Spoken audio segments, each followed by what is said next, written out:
Bienvenue et merci d'être avec moi aujourd'hui dans cette vidéo. Quel est le poids idéal à 50 ans, à 40 ans? Est-ce qu'il y a un poids idéal? Moi, j'ai juste envie de dire au départ que c'est le poids dans lequel vous vous sentez-vous bien. Voilà, avant tout, je pense que c'est quand même assez essentiel. Et si vous avez des rondeurs et que vous vous sentez bien comme ça, bah, c'est déjà super, voilà, tout simplement. Maintenant, si on se réfère aux critères santé, c'est sûr que si on a des rondeurs, peut-être que notre santé en effet n'est pas optimale. Alors pour cela, il existe, donc vous en avez certainement entendu déjà parler, donc de l'IMC qui est l'indice de masse corporelle. Donc les médecins se réfèrent assez souvent à cet indice. Comment se calcule cet IMC? Donc vous prenez tout simplement votre poids et vous le divisez par votre taille multiplié par votre taille. Alors je vous donne un exemple. Vous pesez 60 kg et vous mesurez 1,70 m. À ce moment-là, vous allez faire 60 que vous allez diviser entre parenthèses 1,7 multiplié par 1,7. Voilà. Donc si vous prenez ce calcul, donc ça fait donc 60, 1,7 multiplié par 1,7, ça fait 2,86. Donc 60 que vous divisez par 2,86, cela va vous donner, je l'avais calculé, voilà 20,76. Et ensuite, donc, vous vous référez à un tableau IMC qui va vous dire que si le résultat que vous obtenez est inférieur à 15, bah, vous êtes carrément sous-alimenté. Si ce résultat ensuite est compris entre 15,5 et 18,5, vous êtes maigre. Et ensuite, donc voilà, vous avez des fourchettes comme cela. Ensuite, donc compris entre 18,5 et 25, c'est que vous êtes normal. Entre 25 et 30 en surcharge pondérale. Entre 30 et 35 en surpoids. Et ensuite, entre 35 et 40, c'est l'obésité. Alors cette formule, pour moi, elle est très approximative parce qu'elle ne prend pas en compte plusieurs facteurs. Donc celui de votre âge, celui de votre masse musculaire, la densité de votre squelette aussi. Alors il y a une formule qui s'appelle la formule de Krebs qui elle prend en compte donc l'âge.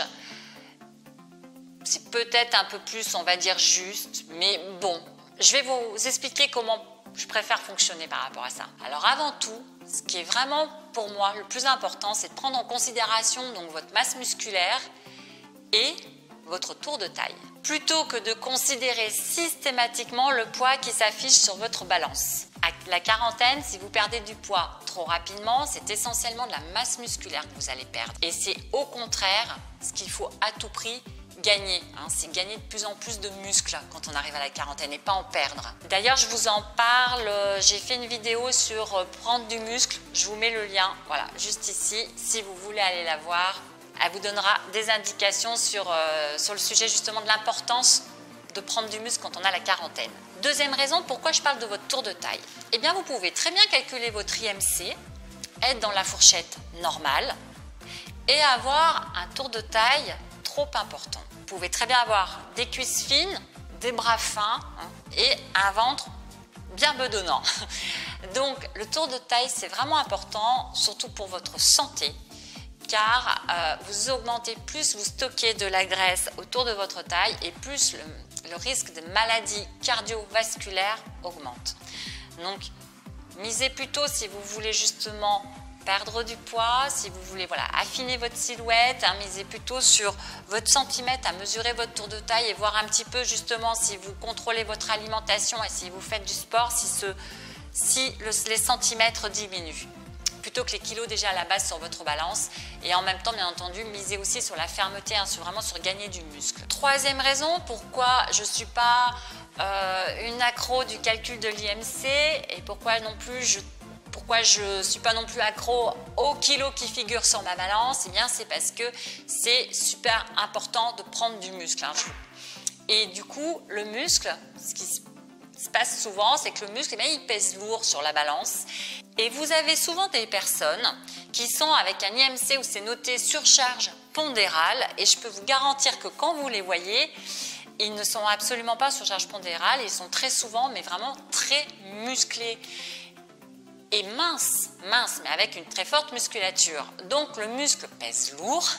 Donc Voilà, attention au calcul de l'IMC. Personnellement, lorsque j'ai attaqué le fitness, j'ai pris du poids, j'ai pris 3 kilos. Bien entendu, le calcul de l'IMC, ça permet de donner une idée, mais les autres facteurs comme la musculature, le tour de ventre, la densité osseuse aussi, vous avez des personnes qui ont un squelette, enfin une densité osseuse plus importante que d'autres, donc sont quand même à prendre en considération. Pour conclure cette vidéo, je vous dirais qu'avant tout, il faut arrêter d'être focus sur votre poids idéal. Que ce qu'il faut, c'est transformer votre hygiène de vie. Vous créez un rituel fitness hebdomadaire, vous créez un rituel alimentation saine, intégrez régulièrement beaucoup plus de légumes, de fruits si vous n'en mangez pas suffisamment.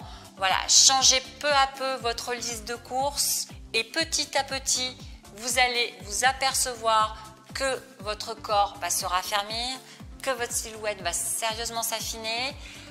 Les résultats vont venir petit à petit les uns derrière les autres. Vous allez vous sentir de mieux en mieux et à tel point que vous allez oublier d'aller vous peser comme si vous aviez l'habitude de le faire tous les jours.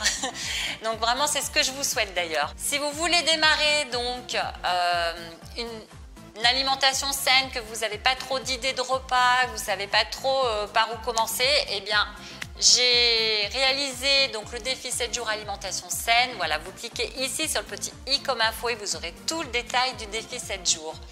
Moi, je vous retrouve dans une toute prochaine vidéo. Je vous remercie, merci à vous, merci d'être là et à tout bientôt. Bye bye.